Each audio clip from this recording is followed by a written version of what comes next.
चलिए दोस्तों, जैसा कि हम पृथ्वी की आंतरिक संरचना चैप्टर को पढ़ रहे थे और इस चैप्टर में हमने अब तक टोटल 3 पार्ट कर लिया है। और कल का जो हमारा वीडियो था जिसमें हम जो है पृथ्वी की आंतरिक संरचना के अप्रत्यक्ष स्रोतों को पढ़ रहे थे। तो अप्रत्यक्ष स्रोतों में बहुत सारी चीज़ों को पढ़ा, जैसे दबाव को पढ़ा, तापमान को पढ़ा, घनत्व को पढ़ा। अब अप्रत्यक्ष स्रोतों में एक चीज़ अगला जो हम पढ़ने वाले हैं वो हमारा है उल्काएं हैं। क्या है? उल्काएं हैं। अब ये उल्काएं क्या होती हैं? देखिए दोस्तों, जो हमारा ये पृथ्वी है ये इन्हीं कई सारे उल्काओं से मिलकर बना हुआ है। बहुत सारे ऐसे उल्काओं से जो है ये मिलकर बना हुआ है। और बहुत सारे ऐसे उल्का पिंड है जो उल्काएं हैं जो हमारे सौरमंडल में है। और ये पृथ्वी पर जब ये गिरती हैं तो वातावरण में, जैसे हमारे वायुमंडल में जब ये प्रवेश करती हैं तो घर्षण की वजह से ये उल्कापिंड जल जाती हैं। जैसे मान लीजिए कोई उल्कापिंड गिरा, वो इतना बड़ा था, जब वो वायुमंडल में प्रवेश करता है तो घर्षण लगता है। जैसे अपने हाथों को लीजिए, इस तरह जोर से रगड़िए, रगड़ने से एक गर्माहट पैदा हो रहा है। तो क्या ये घर्षण से ही पैदा हो रहा है? तो घर्षण की वजह से क्या होता है, जो उल्कापिंड मान लीजिए इतना बड़ा था वो इतना छोटा होकर पृथ्वी पर उसके जले टूटे कुछ अवशेष हमको मिलते हैं। बाद में जो विज्ञान होता है इस उल्का का अध्ययन करता है कि ये किस तरह के पदार्थ से बने हुए हैं, इसमें कौन से तत्व हैं, धातु क्या है, इसमें अन्य क्या चीजें हैं, इनका अध्ययन करता है। और हम यह अनुमान लगाते हैं कि जिस तरह से सौरमंडल में हजारों लाखों अरबों की संख्या में जो उल्काएं हैं उन्हीं उल्काओं से पृथ्वी बना है। तो हमें एज्यूम अनुमान लगाते हैं कि हमारी पृथ्वी भी ऐसी होगी। ठीक है, तो ये एक तरीका रहा है उल्काओं को, यानी जो उल्काएं हैं या उल्का पिंड आप कह लीजिए, उनसे हमारी पृथ्वी को जानने का ये चौथा एक स्रोत रहा। अब चलिए हम पांचवें अपने स्रोत के बारे में बात करते हैं।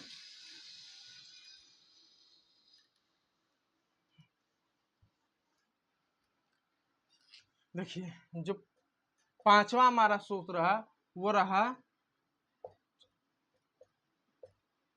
चंद्रमा। अब चंद्रमा ले लीजिए। देखिए, पृथ्वी को हमने जो कुछ भी जाना है वो सबसे पहले हमने चंद्रमा के अध्ययन से ही जाना है। यानी अब तक हमने जो भी हमने जाना है वो सब किसके अध्ययन से जाना है? हमने सब चंद्रमा के अध्ययन से ही हमने जाना। अब तक हमने जो कुछ भी हमने जाना है पृथ्वी के बारे में, या सर्वप्रथम हमने पृथ्वी के बारे में जो चीजें हमने पढ़ा है, जो जाना है, जो हमारे विज्ञान को पता चला है, वो किससे पता चला है? वो चंद्रमा से ही पता चला है। अब चंद्रमा से कैसे? देखिए, जो हमारी पृथ्वी है वो 4.54 अरब वर्ष पूर्व अरब वर्ष अरब वर्ष पूर्व पूर्व यानी पहले, इतने वर्ष पूर्व पहले पृथ्वी का जन्म हुआ या पृथ्वी का निर्माण हुआ। और आज से 400 करोड़ वर्ष पूर्व करोड़ वर्ष पूर्व करोड़ वर्ष पूर्व क्या हुआ? चंद्रमा की उत्पत्ति हुई। और बहुत सारे वैज्ञानिक, बहुत सारे विज्ञान हमारा ये मानता है कि जो चंद्रमा बना हुआ है असल में वो 400 करोड़ वर्ष पहले पृथ्वी से ही बना था। उनका मानना है, यह हमारे विज्ञान का मानना है कि जो यह हमारी पृथ्वी है, ये जो हमारी पृथ्वी है आज से 400 करोड़ वर्ष पूर्व कोई मंगल जैसा ग्रह, कोई उपग्रह, कोई उल्कापिंड, एग्जैक्ट नहीं मालूम कि आज से 400 करोड़ वर्ष पहले क्या था, लेकिन मंगल ग्रह जैसा कोई ग्रह था, कोई उल्कापिंड था जो हमारी पृथ्वी से टकराया। और टकराने की वजह से इतना बड़ा विस्फोट हुआ। इस विस्फोट से क्या हुआ? पृथ्वी के कुछ टुकड़े क्या हुआ? अंतरिक्ष में चले गए। और बाद में गुरुत्वाकर्षण, घर्षण, तापमान, दबाव की वजह से एक हुए और ये चंद्रमा का रूप ले लेता है। और जो चंद्रमा बनता है वो पृथ्वी से ही बनता है। और फिर ये क्या कहने लगा? गुरुत्वाकर्षण की बल की वजह से ये क्या, पृथ्वी का चक्कर लगाने लगता है। फिर कुछ लोग कहते हैं कि ये टकराए कहाँ पर? तो बहुत सारे लोग कहते हैं कि प्रशांत महासागर में जो एक गर्त है जिसको बोलते हैं मेरियाना मेरियाना गर्त, जिस मेरियाना गर्त कहते हैं कि जो मेरियाना गर्त बना असल में वो चंद्रमा का ही गड्ढा है, कि चंद्रमा वहां से बना, इस वजह से वहां पर क्या हुआ, गहरा बना, गड्ढा बन गया। अब लोग कहते हैं कि ये गर्त क्या होता है, गर्त क्या होता है, देखिए मैं गर्त को बता देता हूँ, इसको मैं इरेज करके, देखिए मान लीजिए ये जो हमारा समुद्र है, ये समुद्र है, समुद्र नीचे का जो जमीन है समतल नहीं है, कहीं पर ऐसा पर्वत है, कहीं पर ऐसा पठार है, कहीं पर ऐसा जो है आपको गड्ढा ऐसा देखने को मिल जाएगा, कहीं पर कुछ है, तो कहीं पे इस तरह का ऐसा गड्ढा आपको देखने को मिल जाएगा। तो जो गड्ढा है इन्हीं को ही गर्त बोलते हैं। और प्रशांत महासागर में मिलने वाला मेरियाना जो गर्त है, मेरियाना जो गर्त है, वो कहते हैं कि चंद्रमा की उत्पत्ति उसी से हुई है, उसी जगह से ही चंद्रमा की उत्पत्ति हुई। और जब हम चंद्रमा का अध्ययन करते हैं तो उससे बहुत कुछ हमको पृथ्वी के बारे में जानने को मिलता है कि पृथ्वी की आंतरिक संरचना ऐसी हो सकती है जिस तरीके से चंद्रमा की आंतरिक संरचना है हमारी। ये भी एक पहला स्रोत रहा है पृथ्वी को जानने का, वो रहा चंद्रमा। मैं उम्मीद कर पा रहा हूँ कि मैं अपना बेस्ट आप लोग को दे पा रहा हूँ, और थोड़ा बैकग्राउंड में कुछ आवाज़ें आ रही हैं तो उससे आप डिस्टर्ब मत होइएगा, चीज़ों को समझने और जानने का आप प्रयास कीजिएगा। और एक बात, यदि जो बच्चे हमारे साथ चैनल पर नए आए हैं तो वीडियो अच्छा लगा तो लाइक कीजिएगा, चैनल को सब्सक्राइब करते हुए चलिएगा।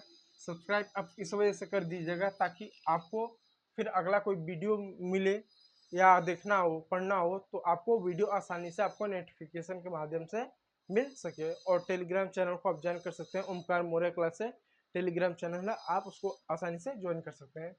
चलिए, अब 5 स्रोत हमने देख लिया, अब 6वां स्रोत हम देखते हैं, वो है भूकंपित तरंगे। भूकंपीय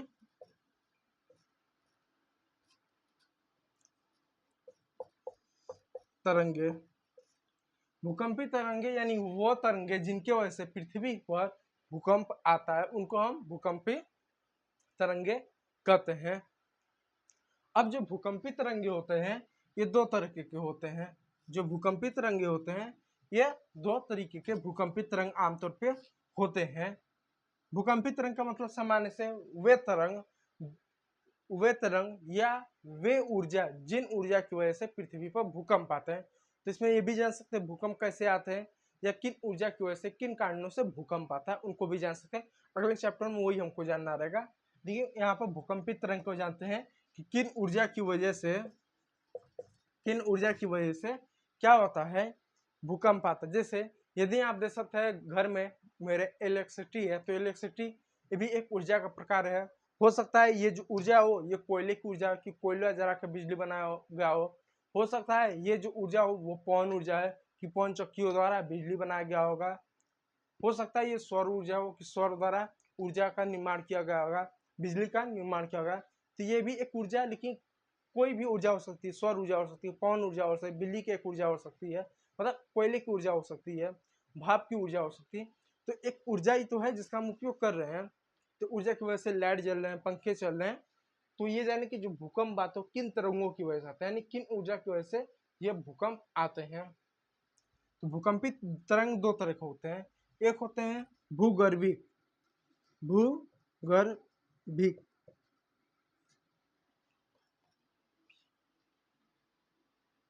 भूगर्भिक एक होती है भूगर्भिक तरंगे, और दूसरा होता है धरातली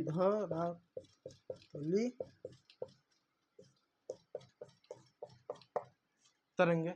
भूगर्भिक तरंगे आपके एक सेकंड होते हैं, जरा भूगर्भिक तरंगे आपके होते हैं, जरा एक सेकंड दोस्तों जरूर जाइएगा आप लोग, ठीक है। ये थोड़ा सा भूगर्भिक ठीक है, यह भूगर्भिक। तो भूगर्भिक तरंगे होते हैं और धरातली, ये जो होते हैं आमतौर पे दो तरह के तरंग होते हैं। अब बहुत सारे लोग रहेगा कि भूगर्भिक तरंग क्या होता है या धरातली तरंग क्या होता है, तो औपचारिक भाषा में या व्यवहारिक भाषा में समझिएगा। भूगर्भिक तरंग होते हैं जो भूमि में यानी पृथ्वी, जैसे हमारे पृथ्वी है, जो पृथ्वी के अंदर वो ऊर्जा, वो तापमान, वो ऊर्जा या वे तरंग, पृथ्वी के अंदर वे ऊर्जा या वे तरंग जो भूकंप लाने के लिए जिम्मेदार है पृथ्वी के अंदर। और धरातली तरंग यानी जो हमारे पृथ्वी है, जो पृथ्वी का जो सरफेस एरिया है जिसपे हम खड़े हैं, पृथ्वी का जो सरफेस एरिया जिसपे हम खड़े हैं, उस सरफेस एरिया पर भूकंप लाने के लिए जो तरंग जिम्मेदार हैं उनको धरातली तरंग कहते हैं। और भूकंप के लिए जो भूकंप आता है धरातल पर आता है, तो इसके लिए भूकंप के लिए ये धरातली तरंग जिम्मेदार होता है। यानी पृथ्वी पर कहीं पर भी भूकंप आया, ये सुनामी आया, तो उसके लिए ये धरातल तरंग ही जिम्मेदार होता है। ये भूकंपी तरंगे उसके लिए जिम्मेदार नहीं होते। इनका भी कुछ योगदान होता है स्थलाकृत के निर्माण में, नष्ट करने में, लेकिन भूकंप आने में जन धन जो समाज की जो हानि होती है इस धरातली तरंग की वजह से ही होती है, इसके वजह से नहीं होती है। अब थोड़ा और इसके बारे में विस्तार से थोड़ा सा पढ़ ले विस्तार से, ठीक है। अब देखिए जो भूकंपी तरंगे होते हैं, जो भूगर्भिक तरंगे होते हैं, भूकंपी तरंगे दो गए, भूगर्भिक और धरातली। जो आपका भूकंपी तरंगे होते हैं दो तरीके के होते हैं, एक होते हैं पी तरंग, एक होता है एस तरंग। इनको प्राथमिक तरंग कहते हैं, इनको द्वितीय तरंग कहते हैं। अब ये पी और एस क्या है उसको आसान भाषा में थोड़ा सा समझने का प्रयास करें। देखिए ये जो पी तरंग होता है एक ऐसा तरंग है, एक ऐसी ऊर्जा है, ऊर्जा आपसे समझे ज्यादा आपको अच्छे समझ आएगा इसकी वजह की तरंग को समझे।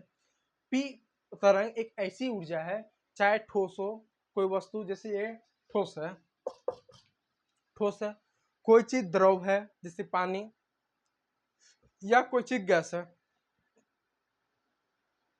जैसे कि हवा, ये तीनों में जा सकता है। यानी जो पी तरंग है चाहे कोई चीज ठोस हो, चाहे कोई चीज द्रव है, चाहे गैस हो, वो तीनों में ऊर्जा जा सकती है, तीनों में वो तरंग संचय कर सकती है। एक एग्जांपल ले, जैसे मान लीजिए मेरे हाथ में टॉर्च है, अब इस टॉर्च को मैं हवा में बारूंगा या ऐसे खुले में कहीं बारूंगा तो आसानी से उसकी जो लाइट होगी दूर तक जा सकती है। तो इसका मतलब अगर लाइट की जो ऊर्जा है वो ऐसी ऊर्जा है हवा में, यानी गैस में तो संचरण कर ले रहा है, लेकिन अगर मैं किसी दीवार पर, जैसे मैं इस बोर्ड पर ही अगर मैं टॉर्च मारूं तो दीवार के उस पर नहीं जाएगा। तो इसका मतलब इस टॉर्च की जो ऊर्जा है वो ऐसी ऊर्जा है कि जो ठोस वस्तु है, जो ठोस वस्तु है इसके आर पार नहीं हो पा रहा है, इसको पार नहीं कर पा रहा है, तो पार नहीं कर पा रहा है, और पार नहीं कर पा रहा ठोस वस्तु को, द्रव्य वस्तु को पार नहीं कर पा रहा, तो क्या वो पी तरंग हुआ? नहीं हुआ। पी तरंग वे तरंग होते हैं अगर उस ऊर्जा को ठोस में गति कराओ, द्रव में कराओ, वो गति कर सकता है। एक तरह से वो तरंग, एक तरह से ऊर्जा होती है, ठीक है। अब इसका एग्जाम्पल सर लाइट ले सकते हैं। लाइट होता है चाहे ठोस हो, चाहे द्रव हो, चाहे गैस हो सकता है कहीं भी संचरण कर सकती है।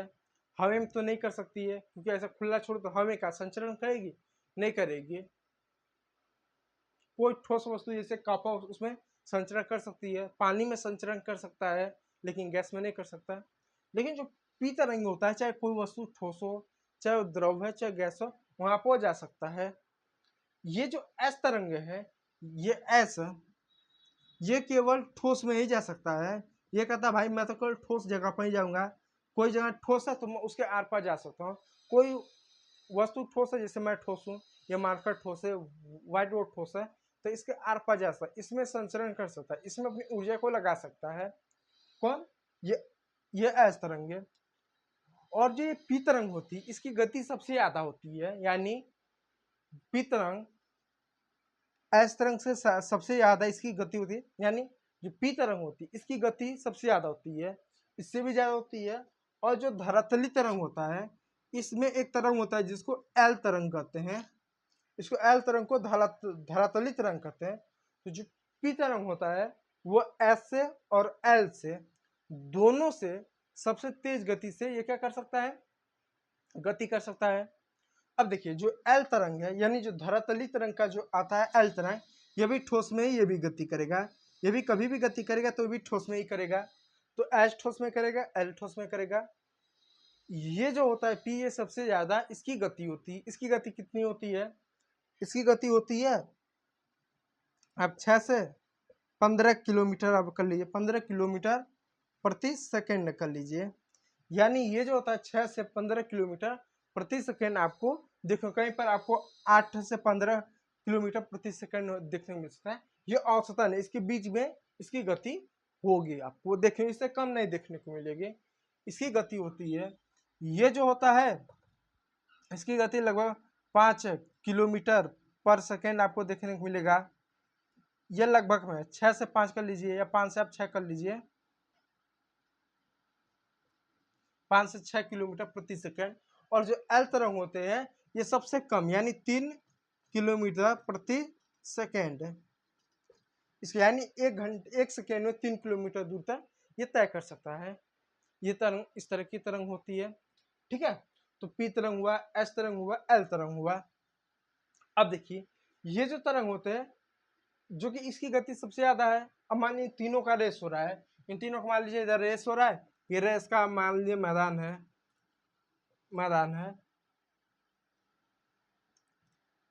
मैदान है। अब मान लीजिए यहाँ पर ये अपना पी है, यहाँ पर एस है और एल है, तीनों का रेस हो रहा है। अब बताइए इनमें से इसकी स्पीड सबसे ज्यादा है, तो सबसे पहले क्या ये रेस जीतेगा, तो ये कौन फर्स्ट आएगा, पी ही फर्स्ट आएगा, यानी पी प्रथम आएगा, फर्स्ट आएगा। इस वजह से पी तरंग को प्राथमिक तरंग कहते हैं, प्राथमिक तरंग कहते हैं। दूसरे नंबर पे हमारा एस आएगा, क्योंकि इसकी स्पीड पी के बाद इसी की ज्यादा है, इसलिए इसको द्वितीय तरंग आमतौर पे करेंगे, सेकेंडरी या गौण तरंग इसको कहेंगे एस को, और सबसे कम इसको यानी सबसे कम एल को कहेंगे। अब मेरी बात सुनिएगा, जो पी तरंग है ये सबसे तेज चलता है, तो किस तरीके से ये चलता है, ये इस आकृति में चलता है, ऐसे ऐसे ऐसे ऐसे ऐसे ऐसे ऐसे इस तरह की आकृति में जो है ये चलता है। यानी स्प्रिंग को अगर आपने देखा है तो स्प्रिंग को कैसे उसकी डिजाइन होती है उस आकृति में, यानी ये सीधे वे में यानी समानांतर में, ये पैरेलल में ये पी तरंग हमेशा चलता है। ये कभी भी टेढ़ा नहीं चलेगा, ऐसे घूम घूम के तो चलेगा, लेकिन हमेशा ये क्या ऐसा सीधा चलेगा। लेकिन ये जो एस है थोड़ा सा नटखट है, ये सीधा कभी नहीं चलता, ये टेढ़ा चलता है। ये कैसे चलेगा, यहाँ से स्टार्ट दौड़ा तो कभी ऊपर कभी नीचे, कभी ऊपर कभी नीचे, कभी ऊपर नीचे, ऐसा आएगा। अब बताइए इस तरह से, अब ये भी काम मत करिए कि यार ये भी घूम के जा रहा है, नहीं, ये बहुत ज्यादा ऊपर नीचे ऐसा जिगजैग जा रहा है, ये थोड़ा सीधा जा रहा है लेकिन बहुत ज्यादा घुमावदार में आता है। और इसकी बात ही अलग है, ये थोड़ा सा अलग ही टाइप का ये भी चलता है, आमतौर पर ले सकते हैं, ठीक है, ये थोड़ा सा अलग ही चलता है।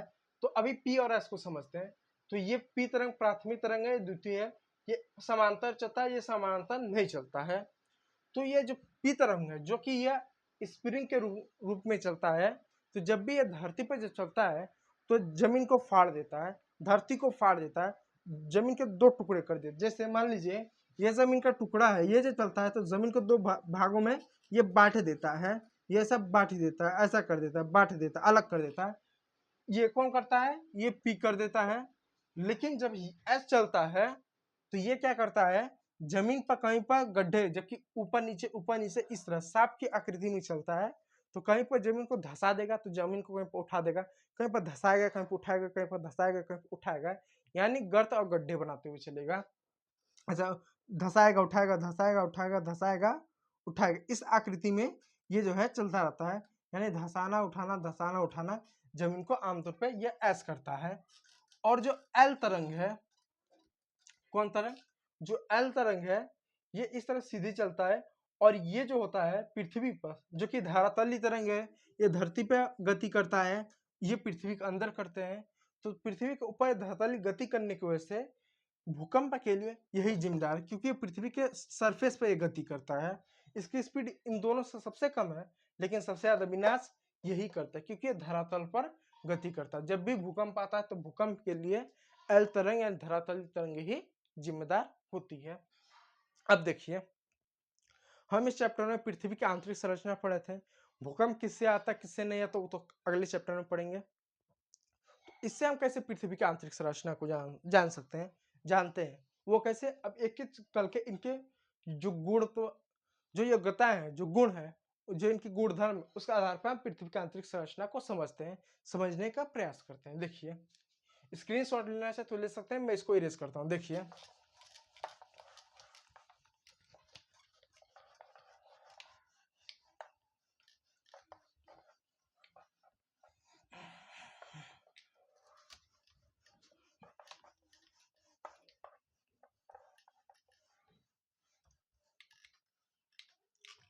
अब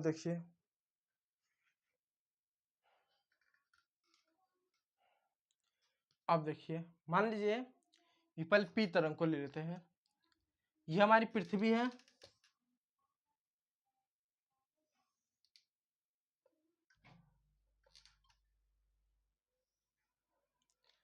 देखिए ये हमारी क्या है, पृथ्वी है।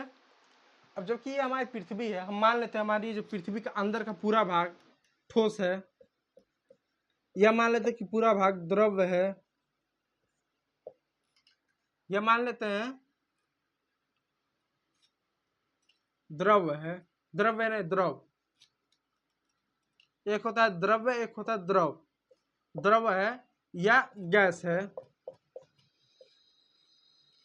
हम मान लेते हैं पृथ्वी का अंदर का जो भाग या तो पूरी तरह से ठोस है या तो द्रव है या तो गैस। अगर हम मान ले कि पृथ्वी का जो भाग है पूरी तरह से ठोस है, तो पी तरंगे चाहे ठोस हो चाहे द्रव हो चाहे गैस हो, यानी कठोर हो चाहे लिक्विड हो चाहे गैस हो, ये कहीं पर भी सीधा एकदम आसानी से, ये क्या एकदम सीधा समानांतर में गति कर सकता है। ये ऐसा है कि टेढ़ा मेढ़ा जाएगा नहीं, ऐसा कभी नहीं जाएगा, हमेशा सीधा आमतौर पे ये जाएगा। सीधा मतलब स्प्रिंग के नुमा, ऐसा हमेशा सीधा ही जाएगा। ये ऐसा नहीं कि ऐसा ऐसा जा रहा था फिर ऐसा ऐसा होने लगा फिर ऐसा ऐसा, ऐसा नहीं होगा। इस आकृति में ये कभी ना, हमेशा सीधा ही जाएगा। अब देखिए इस आकृति में हमेशा जाएगा। अब मान लीजिए हमने यहाँ से पी तरंग को छोड़ा, तो इधर से ऐसे निकल जाएगा, इधर से निकल जाएगा, ऐसे निकल जाएगा, ऐसे निकल जाएगा, इस तरीके से निकल जाएगा, इस तरीके से निकल जाएगा, इस तरीके से आमतौर पे निकल जाएगा। आमतौर पे ऐसे निकल जाएगा, निकल जाएगा, ऐसे निकल जाएगा, आमतौर पे क्या ऐसे निकल जाएगा। यदि पृथ्वी का भाग कैसा हो, यदि पृथ्वी का भाग ठोस हो, पृथ्वी का भाग द्रव है गैस हो, तो इस तरीके से ये निकल जाएगा, क्योंकि आसान निकल जाएगा। लेकिन जब वैज्ञानिकों ने इसके तरंग का अध्ययन किया पृथ्वी के अंदर में, तो इस तरीके से गति नहीं करता है। पृथ्वी के अंदर कैसे गति करता है, ये गति जो करता है, ये गति कैसे करता है, ये जो है गति कैसे करता है, ये गति कुछ इस रूप में करता है, इस रूप में गति करता है कि यहाँ से हमने तरंग को छोड़ा, ऐसा चला गया, ऐसा चला गया, ऐसा चला गया, ऐसा चला गया, ऐसा चला गया, ऐसा चला गया। आपको मालूम है कि जो सर्कल होता है वो 360 डिग्री का, कोई गोला वस्तु या सर्कल 360 डिग्री का होता है। तो जब हम तरंग को छोड़ते हैं तो यहाँ से इस तरह का ऐसा जो है गति करते ऐसा चला जाता है, चला जाता है। लेकिन जैसे गति करते करते 103 डिग्री पाएगा, 103 डिग्री मान लीजिए आ गया इधर 103 डिग्री पर, और इधर भी 103 डिग्री पर यह आ गया 3 डिग्री। और जैसे 103 डिग्री पाएगा उसके बाद जब इधर से हम भेजेंगे तो थोड़ा सा ऐसा टेढ़ा हो जाता है, इधर पे जब हम भेजते हैं थोड़ा सा ऐसा टेढ़ा हो जाता है, इधर फिर भेजते थोड़ा सा टेढ़ा हो जाता है। तो टेढ़ा इधर यानी इधर, इसको ऐसा सीधा है, इसको जो है ऐसा, इसको ऐसा मान लीजिए भेजे तो सीधा आ जाना चाहिए, इसको ऐसा भेजे तो सीधा आ जाना चाहिए, इसको ऐसा भेजे सीधा आना चाहिए, जबकि टेढ़ा हो जाता है, ये ऐसा टेढ़ा हो जाता है। तो टेढ़ा क्यों होता है, हम मान लेते हैं कि यहाँ का जो भाग है, यहाँ का ये जो भाग है, ये भाग है, ये भाग है, ये भाग है, यहाँ का ये जो भाग है, ये भाग है, हम मान लें कि ठोस होगा। अगर ठोस होगा तो हमेशा वो तो सीधा ही जाएगा, हमेशा ऐसा ऐसा करते वो तो सीधा ही जाएगा, कभी वो टेढ़ा नहीं जाएगा। तो यहाँ से सीधा इसको जाना चाहिए था, इस रूप में सीधा नहीं गया, टेढ़ा गया। तो विज्ञान मानता है कि यहाँ का 103 डिग्री से लेकर से 143 या 143 डिग्री तक, 143 डिग्री तक ये जो क्षेत्र होता है, ये जो क्षेत्र होता है, यहाँ का भाग ठोस नहीं है। क्योंकि यहाँ का भाग यदि ठोस होता तो ऐसा टेढ़ा नहीं होता। तो विज्ञान मानता है यहाँ भाग तो टेढ़ा नहीं, यहाँ का भाग कैसा है, ठोस नहीं है। फिर विज्ञान सोचता है यहाँ का भाग तरल होगा, द्रव होगा, कुछ लिक्विड टाइप का होगा। तो पी तरंग तो लिक्विड में भी जा सकता है, एकदम आराम से सीधा ही जाएगा। तो विज्ञान मानता नहीं, यहाँ का भाग लिक्विड भी नहीं है। फिर विज्ञान सोचता है हो सकता है यहाँ का भाग कैसा हो, गैस हो, तो गैस में भी सीधा जाएगा, फिर भी वहां सीधा नहीं गया, टेढ़ा गया, जाना था इसको ऐसा ऐसा करते हुए, ऐसा टेढ़ा हो गया।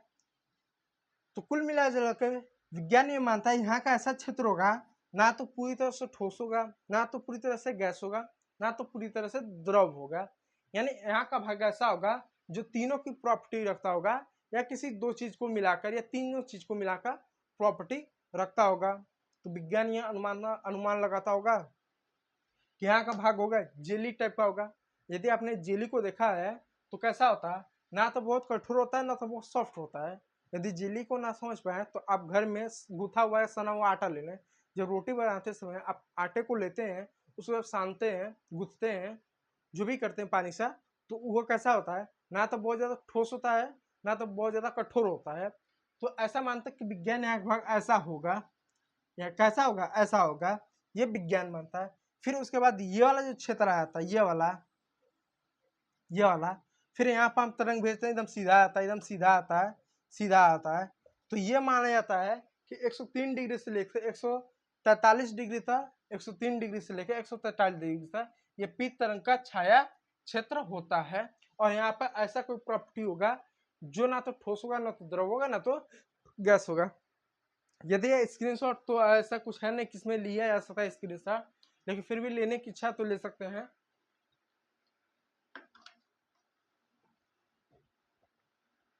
ठीक है, चलिए, ये रहा ठोस आपका, ये रहा पी की बात। अब चलिए हम बात कर लेते हैं एस की, बात कर लेते हैं।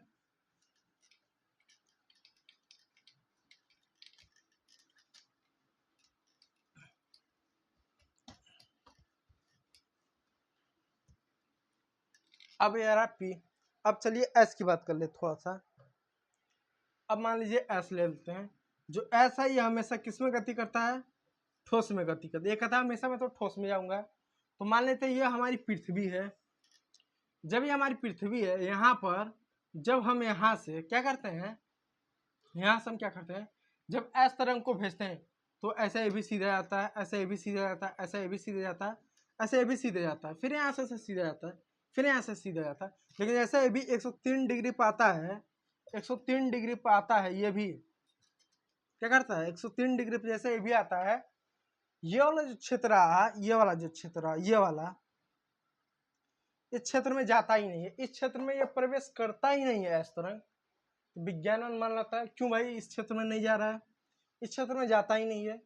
तो विज्ञान अनुमान ये लगाता होगा कि ये जो क्षेत्र होगा ऐसा क्षेत्र होगा, ना तो बहुत ज्यादा ठोस होगा, ना तो बहुत ज्यादा क्या द्रव होगा।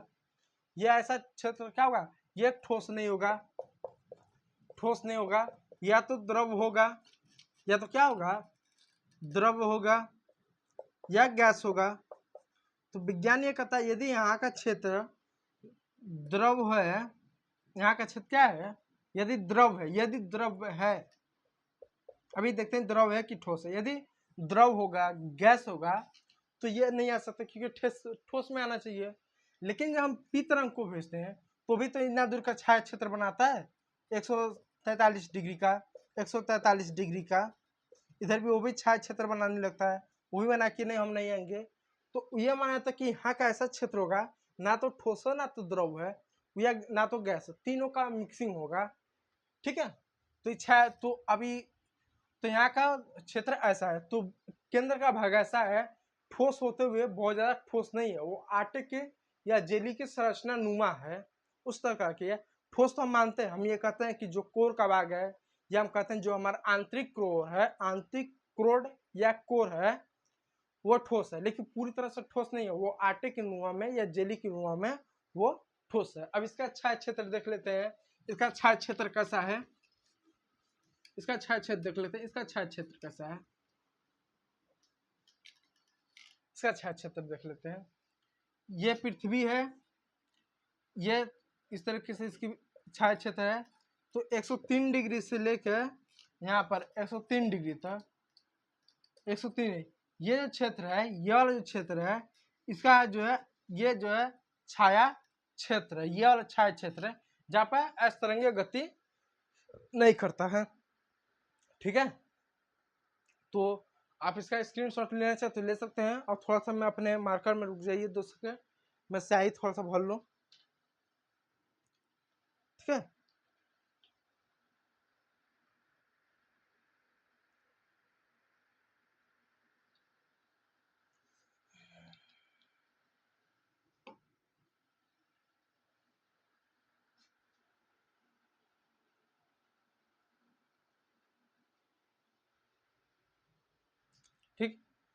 तो इस तरह का होगा। चलिए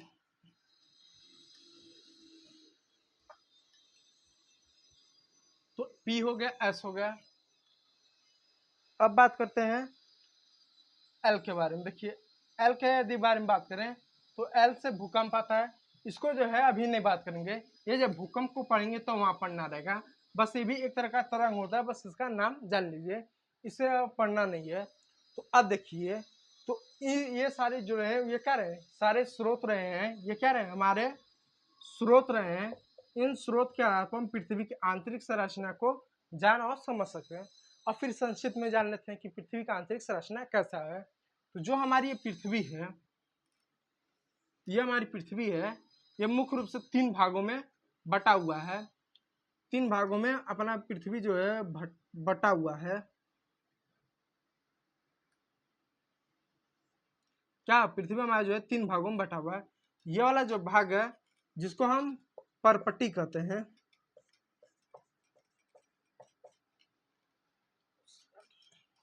क्या बोलते हैं, परपट्टी कहते हैं, जिसको अंग्रेजी में क्रस्ट कहते हैं। फिर ये वाला जो भाग है जिसको हम मेंटल कहते हैं, मेंटल। और जो अंदर का भाग होता है इसको हम कोर या क्रोड कहते हैं। यानी जो हमारी पृथ्वी है ये 3 तरह के रूपों में बटी हुआ है, परपटी, मेंटल और क्रोड। ये 3 भागों में हमारी जो है पृथ्वी क्या हुआ बटी हुई है। अब देखिए, जो ये परपटी होता है ये पृथ्वी का सबसे ऊपरी भाग होता है, इसी पर हम रहते हैं, इसी पर महासागर है, सब कुछ इसी पर है। और ये जो परपटी होती है इसकी मोटाई होती है वो सेब के छिलके जितनी मोटाई है। यदि आप मान लीजिए पूरा ये पृथ्वी जो है हमारा एक सेब है, अब मान लीजिए एक सेब है, तो सेब का जो छिलका होता है रेड रेड आपका, वो जो सेब का रेड छिलका होता है वो छिलका क्या आपकी परपटी होती है, परपटी होती है, परपटी होती है, क्या होती है, परपटी होती है। जो 1% होती है या 1% से कम ये आमतौर पे ये होती है। फिर आता है आपका मेंटल और ये कोर आता है। तो सबसे पहले परपटी का अध्ययन हम कर लेते हैं। और जब कभी भी हम पृथ्वी को लेंगे तो ऐसा एक पिज्जा की तरह एक स्लाइड लेंगे, ऐसा ऐसा एक स्लाइड लेंगे, पूरा पृथ्वी नहीं बनाएंगे। तो अब देखिए हमारी पृथ्वी के बारे में।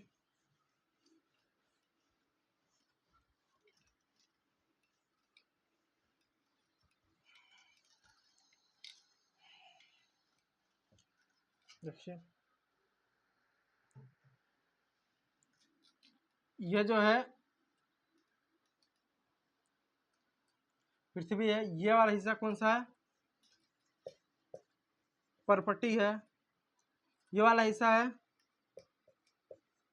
मेंटल है।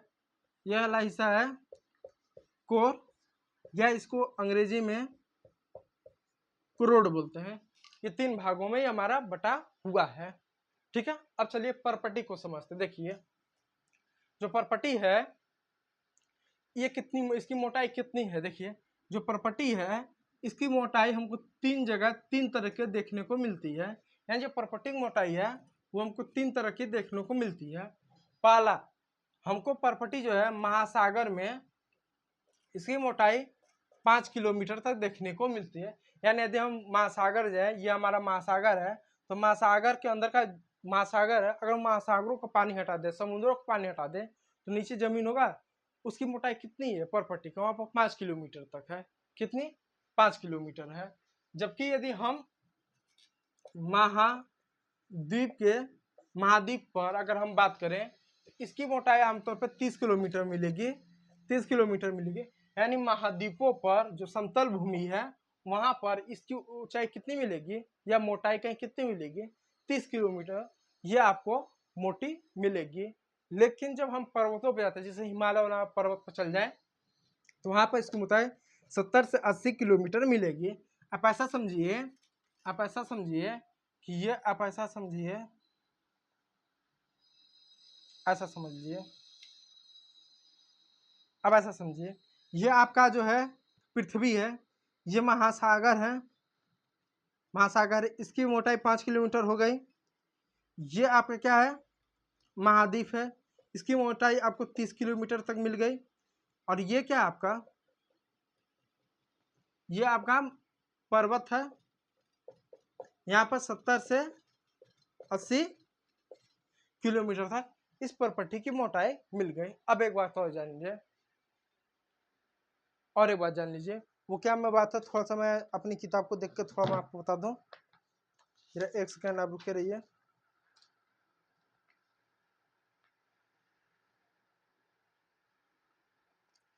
ठीक है,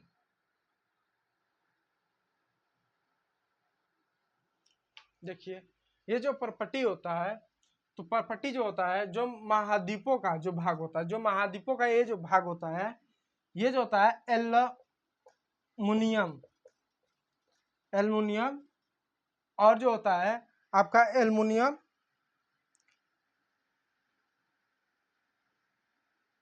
एल्युमिनियम और सिलिका से बनता है। क्या बनता है? सिलिका से बना है, सिलिका। यानी ये जो होता है आपका एल्युमिनियम और सिलिका से बना हुआ है। कौन सा? ये महाद्वीपों का जो क्रस्ट होता है। इस वजह से इसको सीमा कहा जाता है, इसको सीमा कहा जाता है। आमतौर पे इसको जो है, आमतौर पे इसको जो है सीमा का देखने को आपको मिलता है। सॉरी, इसको सियाल आमतौर पे देखा जाएगा, इसको सियाल कहा जाता है, सियाल। इसको जो है सियाल का, क्योंकि सिलिका और एल्युमिनियम से बना हुआ है, इसीलिए इसको सियाल कहा जाता है। अब जानिए, जो आपका ये महासागर है, जो आपका ये महासागर है, जो महासागर का जो क्रस्ट है, जो महासागर का क्रस्ट है, इसका जो भाग है वो सिलिका और मैग्नीशियम से बना होता है, सिलिका और मैग्नीशियम।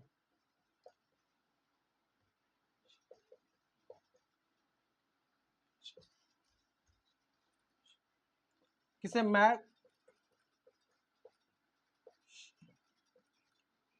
मैग्नीशियम से बना होता है। यानी सिलिका और मैग्नीशियम से क्या, जो महासागर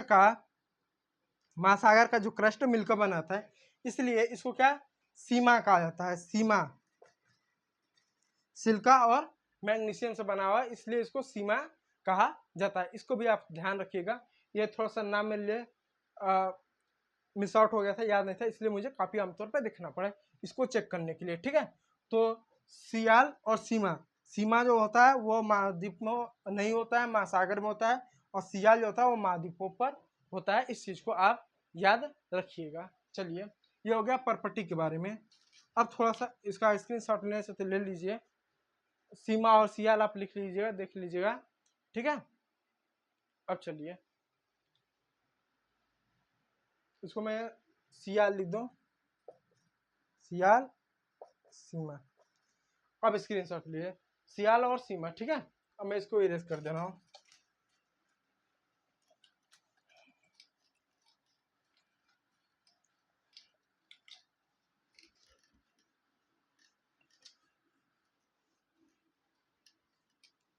ये हो गया।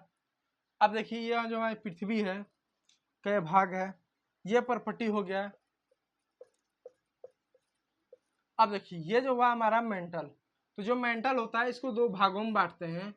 जो मेंटल होता है, ये आपका मान लीजिए मेंटल है, तो इसको दो भागों में बांटते हैं। इस वाले कहते हैं ऊपरी मेंटल, ठीक, मेंटल का। अब इसके वाले भाग को बोलते हैं निचला मेंटल। ऊपरी मेंटल और निचला मेंटल। अब ऊपरा मेंटल का होता है, निचला मेंटल का होता है, इसको जानिए। या ऊपरा निचला आप ऐसा ना कहें, इसको हम कह देते हैं, इसको हम कह दें बाह्य मेंटल और आंतरिक, आंतरिक मेंटल। यानी जो बाहरी से उसको बाह्य मेंटल, और आंतरिक मेंटल इसको हम कह सकते हैं। अब देखिए, ये जो मेंटल होता है, ये जो मेंटल होता है, इसकी आप मोटाई देखिए, इसकी मोटाई कितनी होती है। इसकी जो मोटाई होती है ये 2900 किलोमीटर तक सामान्यतः होती है बायोमेंटल का।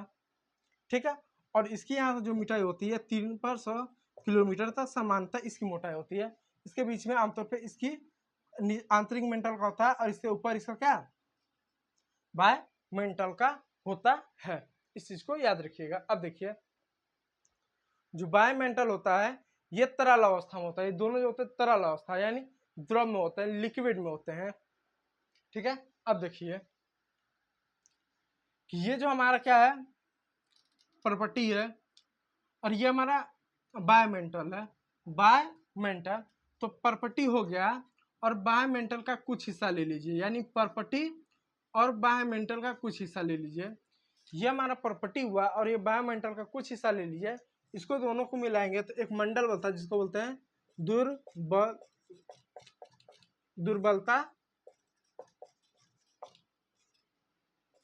दुर्बलता दुर्बलता मंडल होते हैं, जो बायोमेंटल का कुछ हिस्सा और प्रॉपर्टी का कुछ हिस्सा होता है, जिसको दुर्बलता मेंटल आमतौर पे कहा जाता है। अब देखिए, जब अब ये नीचे क्या आपका कोर है, तो जो कोर होता है इसको भी दो भागों में बांटते हैं। इसको दो भाग में बांटते, तो ऊपरे वाले हिस्सों को कहते हैं बाय कोर, और निचले वाले हिस्से को बोलते हैं आंतरिक कोर। और इसकी जो होती है 6378 किलोमीटर इसकी मोटाई होती है दोनों का, आप देख सकते हैं। ठीक है, तो बाय कोर और आंतरिक कोर, यहाँ का जो भाग होता है ये ठोस होता है, लेकिन ठोस कैसा होता है, आटे की तरह होता है, जेली की तरह होता है। यहाँ का भाग ठोस होता है, और इनका जो भाग होता है वो कैसा भाग होता है, यहाँ इनका जो भाग होता है ठोस होता है, जेली की तरह, आटे की तरह। और यहाँ पर लोहा निकल भारी वस्तुएं पाई जाती हैं। और सबसे ज्यादा जो तापमान होता है इस आंतरिक कोर का, सबसे ज्यादा तापमान होता है लगभग 6000 डिग्री सेल्सियस। आमतौर पर यहाँ पर तापमान होता है 6000 डिग्री सेल्सियस, सबसे ज्यादा तापमान होता है। यानी इसका तापमान सूर्य जितना अधिक होता है उतना तापमान इसका होता है। तो उम्मीद करूंगा जो चीज़ें आपको बताया वो चीज़ें समझ में आएंगी। यदि चीज़ें समझ में आए तो अच्छी बात है, नहीं आएंगी तो वीडियो को 2 बार 3 बार देखिए, या उसके बाद भी ना समझ तो आप कमेंट करके बताइए कहाँ पर आपको लगता है चीज़ें नहीं समझ आए, फिर मैं वीडियो बनाकर आपको समझाऊंगा। और इसी के साथ पार्ट 4 में पृथ्वी की आंतरिक जो संरचना थी, ये जो चैप्टर आपका समाप्त हो जाएगा। प्रश्न उत्तर रह जाएंगे जो अगले पार्ट 5 में आपका करा दिया जाएगा। तो स्क्रीनशॉट यदि इसका लेना चाहते तो आप स्क्रीनशॉट ले सकते हैं। और वीडियो देखने के लिए आपने जो अपना कीमती समय दिया उसके लिए बहुत बहुत धन्यवाद।